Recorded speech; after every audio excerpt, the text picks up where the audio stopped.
how do nuts boost fat burning within the body? A paper out of Texas A&M last year suggested it may be the arginine content of nuts. How does arginine get the job done? They're not sure. The underlying mechanisms are likely complex at molecular, cellular, and whole body levels. In other words, they have no clue. But they do review the evidence that it may involve the stimulation of mitochondrial biogenesis, more power plants per cell, and brown adipose tissue development, which is what our body uses to generate body heat, so we'd be converting more of our fat into heat. Either way, they suspect arginine to play an important role in fighting the current global obesity epidemic.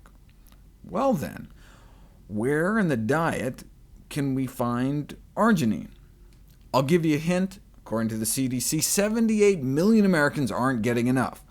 So you know the top few sources have got to be in healthy foods, because no one's getting any.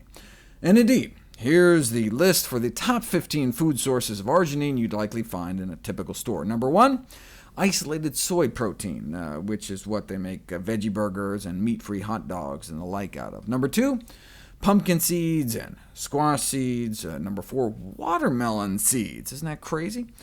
Not as crazy as number 5, fried pork rinds. I'm not kidding. Maybe Americans should be getting more than I think. Number 6, barbecue flavor pork rinds. It must just concentrate in the skin. Number 7, sesame seeds. Number 8, peanuts. Number 9, soybeans. Number 10, peanut butter. And then tahini, sesame seed paste. Almonds. Number 13, pine nuts.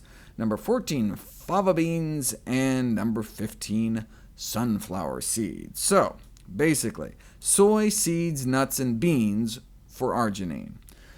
Although dried beluga whale meat evidently has a lot, the first non-pork rind animal food that you could actually find in a typical store clocks in the USDA database at number 95th down the list, bacon.